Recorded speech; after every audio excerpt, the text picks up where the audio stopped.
i'lamu anna yawmakum hadha yawmul adha wa yawmul akbar yawmu akhalallahu lakum fi ta'am wa harrama alaykumus siyam idza sa'idal khatibu 'alal minbar ansitu athabakumullah wasma'u wajarakumullah wa ati'u rahimakumullah.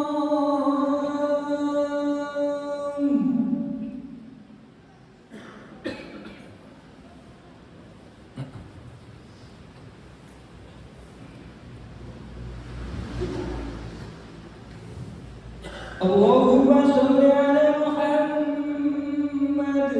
Allahumma sholli ala sayyidina Muhammad. Allahumma sholli wa sallim ala sayyidina Muhammad wa ala ali sayyidina Muhammad. Walhamdulillahi rabbil alamin. Allahumma qawwil islam minal muslimina wal muslimat wal mu'minina wal mu'minat wa yasirhum alaika wa tiktir wa khtir lana minka bil khair wa ya khairan nasibina bi rahmatika ya arhamar rahimin.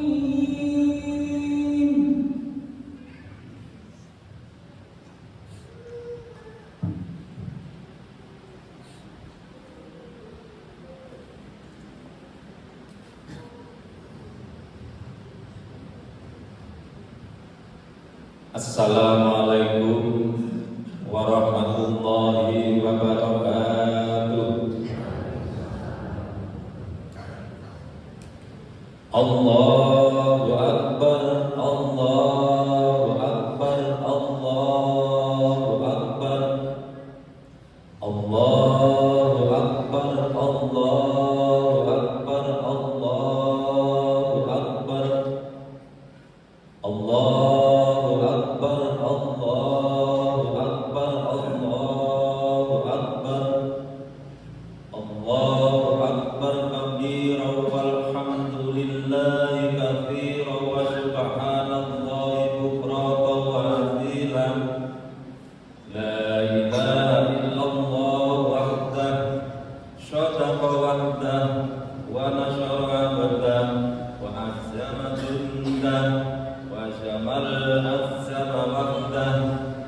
La ilaha illallah wallahu akbar, Allahu akbar walillahil hamd. Alhamdulillah, alhamdulillah syafi'il awqati wad duha wa rabbil masyariqi wal maghribi wa umbil qura wa khaliqil ardi was samawati ula wa lahu ma fihima wa ma bainahuma wa ma tahta as-sara wa khaliqil habbi wan naha wa ashhada fil akhirati min fi shamrati ayatazakka wa ja'ilil bahaimi wal an'ami fa'atal ajra liman iyyaha taqqa wa nashhadu an la ilaha illallah wahdahu la sharika lah la sharika lahu alladhi 'alal 'arsyi istawa wa nashhadu anna sayyidana Muhammadan 'abduhu wa rasuluhul mab'uts bil ayatil ulil nuha wa nusalli wa nusallimu ala sayyidina Muhammadil mukhtar wal mustami lima yuha wa ala alihi wa ashabihi wa ummatihi alladhina idza tutla alaihim ayatul rahmani kharru sujada wa bukiya. Amma ba'du, wa ya ibadallah, usi bi nafsi wa iyyakum bi taqwallah, bi taqwallah fil laili idza saja wa fil nahari idza tajalla. Wa'lamu anna Allaha qala fi ayatil kubra, inna a'tainakal kautsar wa sholli li rabbika wanhar, inna dzalika wal abdan. Hadirin kaum muslimin Jamaatul Adha rahimakumullah, marilah dalam setiap waktu dan kesempatan kita senantiasa memuji Allah Subhanahu wa taala, karena hanya dengan qudrat dan iradahnya lah pada pagi yang insyaallah mulia dan penuh berkah ini kita masih diberi kesempatan untuk berkumpul di rumah Allah yang kita cintai, tentunya dengan maksud dan tujuan untuk melaksanakan sholat Idul Adha. Mudah-mudahan semua amalan yang kita lakukan dan yang akan kita lakukan mudah-mudahan diterima Allah dan dapat menjadi bekal kita tatkala kita berjumpa dengan Allah Subhanahu wa taala. Rahmat dan salam semoga senantiasa tercurahkan kepada kekasihnya Nabi Muhammad Rasulullah sallallahu alaihi wasallam, kepada keluarga, kepada para sahabat-sahabat, tabi'in, para alim ulama yang mutabar, dan kepada semua umatnya, termasuk kepada kita semua yang saat ini berkumpul di tempat yang mulia ini. Amin Allahumma amin. Sidang sholat Idul Adha yang berbahagia, mari sejenak sembari kita niatkan iktikaf, kembali kita mengulang lagi beberapa pembelajaran yang mudah-mudahan menjadi peringatan khususnya bagi khotib pribadi, sekaligus menjadi ulangan dan bahan pertimbangan bagi hadirin dan hadirat rahimahullah. Membicarakan Idul Adha pastinya akan mengembalikan ingatan kita pada sejarah sebuah keluarga yang mulia, yaitu keluarganya Nabiullah Ibrahim alaihissalam, keluarganya bapak para nabi, keluarganya bapak para rasul, karena hampir 80% para nabi dan para rasul bersilsilah keturunan kepada Nabiullah Ibrahim alaihissalam. Hadirin wal hadirat sidang jamaah Idul Adha yang dirahmati Allah.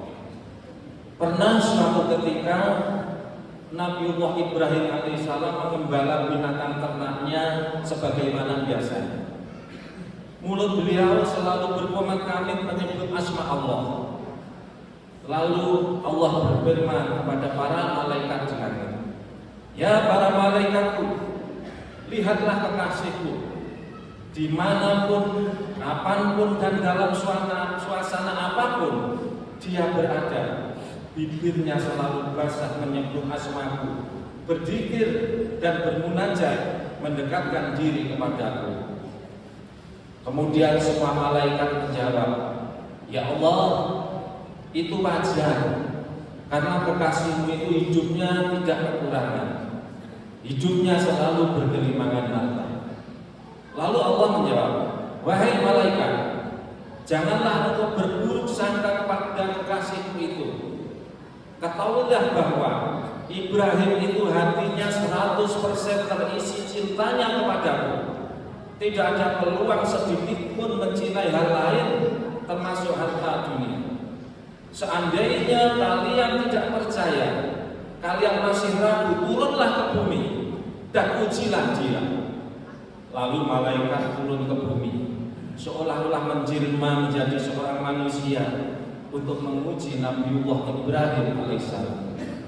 Malaikat bertemu Ibrahim seraya memberi salam, "Assalamualaikum ya Ibrahim." Ibrahim menjawab, "Alaikassalam." Lalu malaikat bertanya kepada Ibrahim, "Ya Ibrahim, sebenarnya semua binatang sebanyak ini milik siapa?" Seketika Nabi Ibrahim pun menjawab, Sebenarnya semua binatang ini adalah milik Allah. Cuma pada saat ini semuanya masih menjadi kekuasaanku. Lalu malaikat bertanya lagi, ya Ibrahim, sudilah kiranya hamba sedekahkan 1 ekor saja. Ibrahim menjawab, wahai hamba Allah, maukah kiranya saudara bertasbih kepada Allah sekali saja, maka sepertiga binatang ini akan menjadi milikmu. Maka malaikat pun bertasbih kepada Allah, Subhanallah walhamdulillah wala ilaha illallah wallahu akbar wala haula wala quwwata illa billahil aliyyil azim. Apa kata Ibrahim? Cobalah bertasbih sekali lagi, maka sepertiga yang lain akan menjadi milikmu. Maka malaikat pun bertasbih sebagaimana tasbih yang pertama.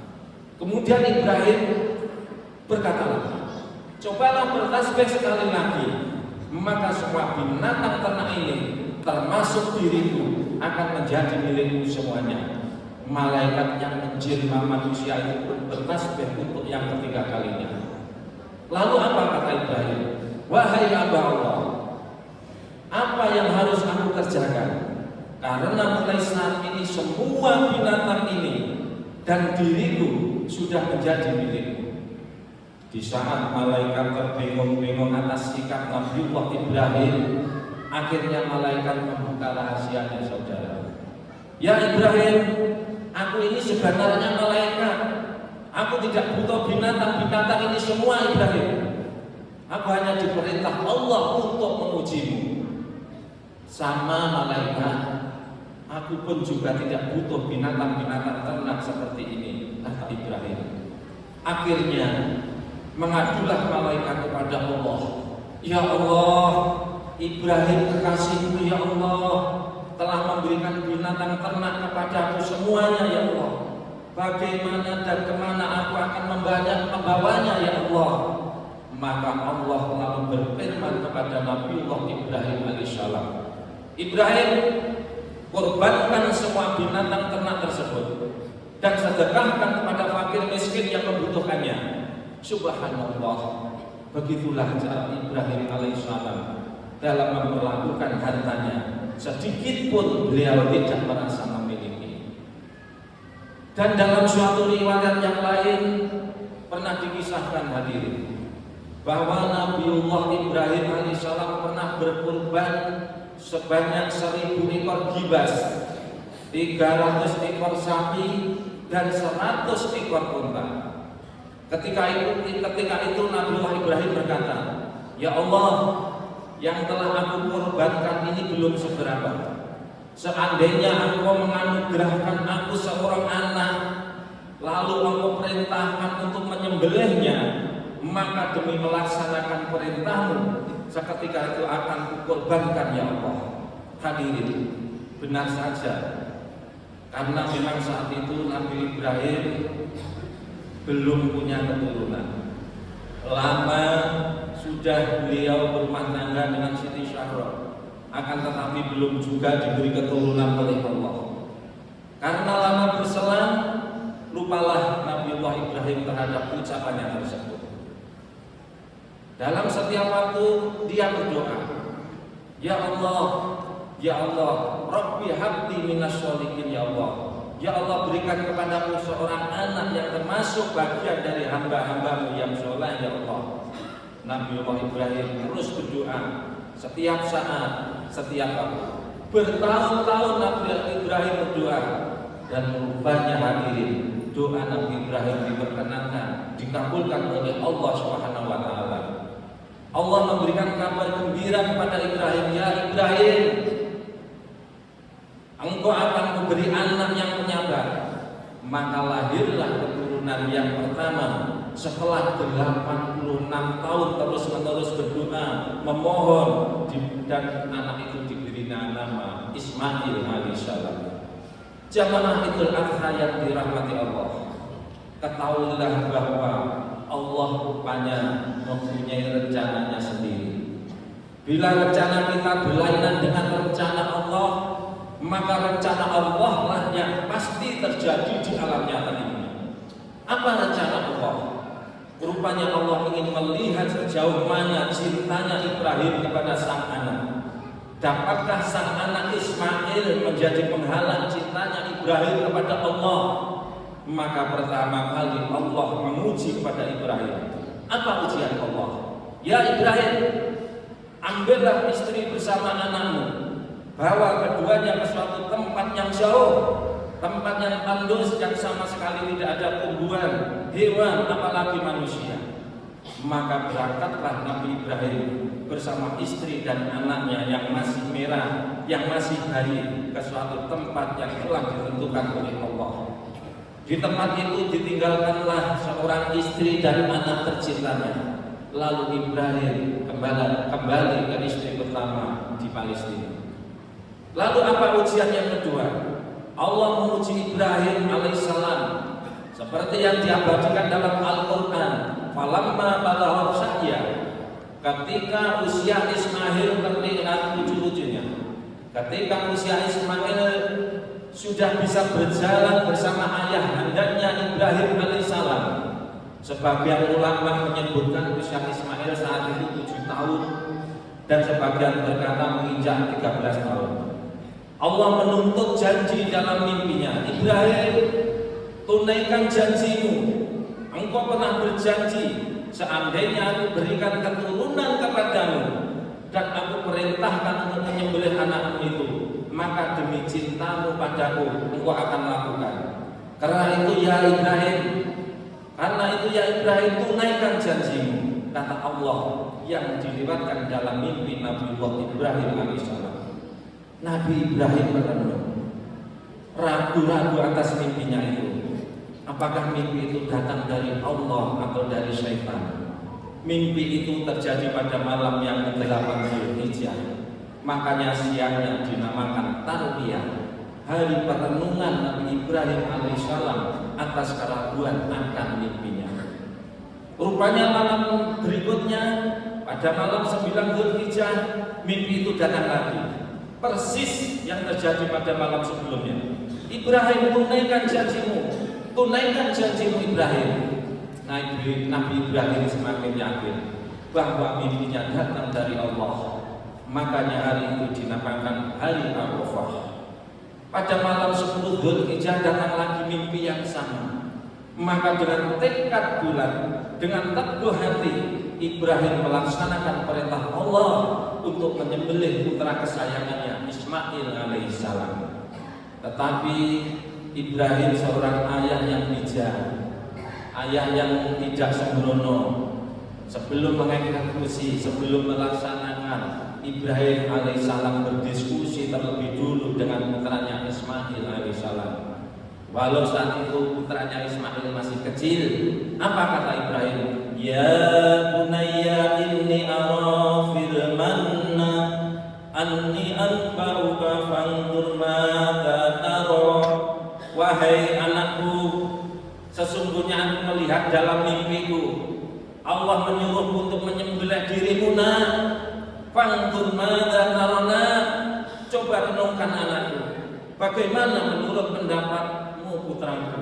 Spontan Ismail alaihissalam menjawab, ya abadi wa al-matukman satajiduni insya'allahu minas sabirin. Ayah, laksanakan apa yang diperintahkan Allah kepadamu ayah. Insya Allah kelak engkau mendapati dirimu termasuk anak yang sabar. Tatkala sang ayah telah teguh hati untuk melaksanakan perintah Allah Subhanahu wa taala, dan Ismail alaihissalam dengan ikhlas menyerahkan nyawanya demi melaksanakan perintah Allah, maka berjalanlah ayah dan anak ke tempat yang dituju. Keduanya telah bertekad menyerahkan diri kepada Allah.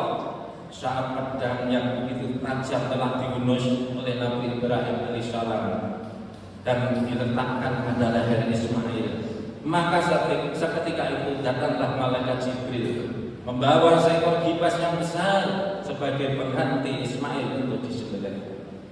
Para malaikat di langit pada takjub melihat perbuatan ayah dan anak yang begitu ikhlasnya melaksanakan perintah Allah Subhanahu wa taala.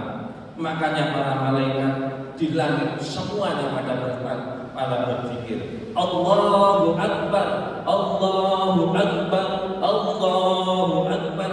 Kemudian dijawab oleh Nabi Ibrahim alaihissalam, La ilaha illallah, Allahu Akbar. Kemudian dilanjutkan oleh Ismail alaihissalam, Allahu Akbar walillahil hamd. Oleh karena itu hadirin, di setiap hari raya, baik hari raya Idul Fitri maupun hari raya Idul Adha, kita disunahkan mengumandangkan takbir tersebut. Lebih-lebih pada hari raya Idul Adha, selama 4 hari, terutama sehabis sholat 5 waktu, kita disunahkan mengumandangkan takbir tersebut. Hadirin jamaah Idul Adha yang berbahagia, dari sedikit riwayat tersebut hadirin sekalian, bahwa sebenarnya Nabi Ibrahim alaihissalam ingin memberikan pesan kepada kita semua. Apa pesannya? Pesan yang pertama adalah bahwa tidak ada harta yang paling berharga dibandingkan tunduk kita secara total kepada Allah Subhanahu wa taala. Sehingga Allah memperingatkan dalam surat At-Taubah ayat 24, A'udzu billahi minasyaitonir rajim. Qul in kana, katakanlah hai Muhammad, abaukum, jika bapak-bapakmu, wa abnaukum, anak-anakmu, wa ikhwanukum, saudara-saudaramu, wa azwajukum, istri-istrimu, wa ashiratukum, keluargamu, wa amwalun iqtaraftumuha, harta kekayaan yang kamu usahakan, wa tijaratun takhshawna kasadaha, perdagangan yang kamu khawatirkan kerugiannya, wa masakin taradawnaha, dan rumah tempat tinggal yang kamu sukai, ahabba ilaikum minallahi wa rasulih, apakah lebih kamu cintai daripada Allah dan Rasulnya, wa jihadi fisabilillah, serta berjihad kepada Allah, fatarabbasu hatta ya'tiyakum bimamri, maka tunggulah sampai Allah memberikan bala bencana kepada saudara. Wallahu la yahdil qaumal fasiqin, dan Allah tidak memberi petunjuk kepada orang-orang yang fasik. Hadirin, pesan yang kedua, Nabiullah Ibrahim alaihissalam mengingatkan kepada kita semua, ketika manusia telah berikrar amanah, kami beriman kepadamu ya Allah, la ilaha illallah, tiada Tuhan yang patut disembah selain Allah, Muhammadur Rasulullah, dan benar Muhammad adalah utusan Allah. Itu sama artinya kita telah mendaftarkan diri kepada Allah untuk berhak mendapatkan berbagai macam ujian dari Allah. Setiap manusia pasti diuji oleh Allah, tetapi hadirin yang berbahagia, ujian dari Allah tidak mesti yang berbentuk tidak menyenangkan, yang susah-susah saja, tapi ujian Allah juga kadang berbentuk yang menyenangkan. Wa nabluwakum bisyarri wal khair, kami akan coba uji kamu dengan yang tidak enak dan yang dengan enak, dengan yang tidak baik dengan yang baik, dengan yang tidak menyenangkan dengan yang menyenangkan. Bahkan bukan hanya sedikit, kami ulangi, bukan hanya sakit yang merupakan ujian, tapi sehat juga ujian. Bukan hanya miskin ujian, kaya pun juga cobaan. Cuma kadang kita menganggap yang namanya ujian dari Allah itu hanya yang tidak menyenangkan saja. Kalau sudah sakit, ya Allah kami sedang diuji. Kalau sehat, lupa daratan. Miskin ujian, setelah kaya lupa bahwa itu juga ujian. Banyak orang lulus ketika diuji dengan kemiskinan, tapi gagal ketika diuji dengan kekayaan. Ketika miskin, rajin ke masjid, rajin silaturahim, rajin ramah sama orang tua, ramah sama tetangga, ramah sama orang lain. Tapi begitu sedikit Allah lapangkan rezekinya, timbul sifat sombongnya, timbul sifat riaknya, timbul sifat angkuhnya. Orang seperti ini kata Nabi, layak ulul jannah, tidak masuk surga, maka nabi qalbi misqala habbatin min khabri. Orang yang yang dalam hatinya ada sifat sombong walaupun hanya sebesar biji saja.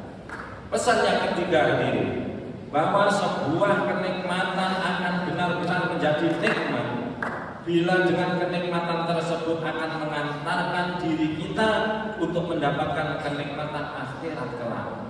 Tapi sebaliknya, sebuah kenikmatan itu hanya merupakan malapetaka apabila dengan kenikmatan tersebut malah menghalangi kita untuk mendapatkan kenikmatan akhirat. Sebuah kenikmatan apakah itu harta, pangkat, jabatan, anak, sanjungan, ilmu pengetahuan dan sebagainya? Apakah itu benar-benar sebuah nikmat? Bila dengan kenikmatan tersebut akan mengantarkan diri kita memperoleh nikmat akhirat. Tapi seandainya kenikmatan itu apakah itu harta, pangkat, jabatan, anak, sanjungan, ilmu pengetahuan, tapi malah menghalangi kita memperoleh kenikmatan akhirat, yakinlah saudara-saudaraku, itu hanya nampak seakan-akan nikmat, tapi hakikatnya semua itu sebuah laknat, sebuah malapetaka, sebuah musibah yang disegerakan oleh Allah Subhanahu wa taala. Oleh karena itu saudara-saudara yang berbahagia, tidak malukah kita mengatakan kalau tahun ini kita belum mampu berkorban, padahal kita memiliki kendaraan yang harganya puluhan juta, bahkan ratusan juta. Coba bayangkan berapa harga kendaraan kita di dunia. Ada yang 50 juta, ada yang 100 juta, 200 juta, bahkan 500 juta dan sebagainya. Sementara kendaraan akhirat hanya 3 atau 4 juta saja. Padahal kendaraan hewan korban itulah yang akan kita gunakan untuk ketemu Allah Subhanahu wa taala. Kenapa Allah menguji kita? Orang yang berkorban dengan perintah sunnah, bukan perintah wajib. Benar, Allah tidak mengancam orang yang tidak berkorban dengan api neraka. Ketahuilah bahwasanya Allah hanya ingin melihat, ingin tahu sejauh mana ketaatan dan keikhlasan kita dalam melaksanakan perintahnya. Sebagaimana ketaatan dan keikhlasan yang dilaksanakan akan dilakukan oleh Nabiullah Ibrahim alaihissalam. Rasulullah mengingatkan sekaligus mengancam kita, maka lahu sya'atun falam yutaqi fal yaqut insya yahudiyah atau nasraniyah. Siapa saja umatku yang mempunyai rezeki dan mampu berkorban tapi tidak berkorban, maka lebih baik orang itu meninggal dunia dengan membawa agama Yahudi atau Nasrani. Nauzubillah min dzalik.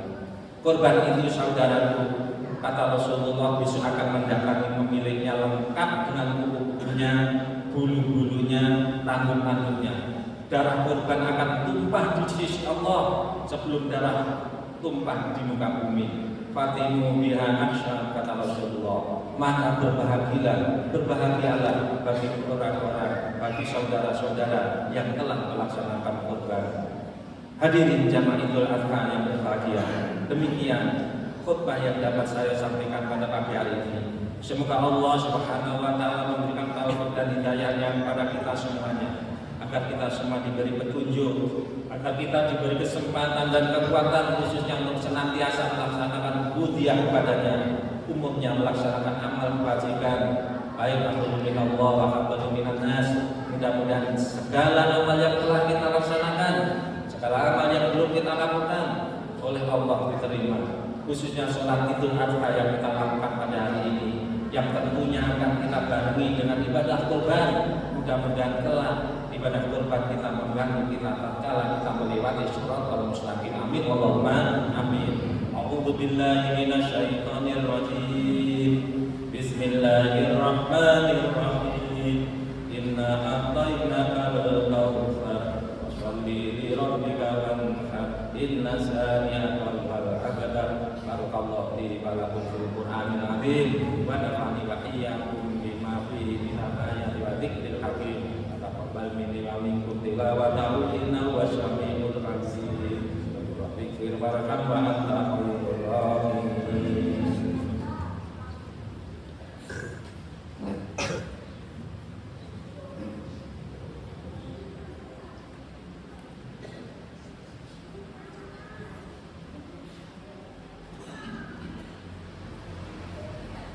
Allahumma sholli ala sayyidina Muhammadin wa ala ali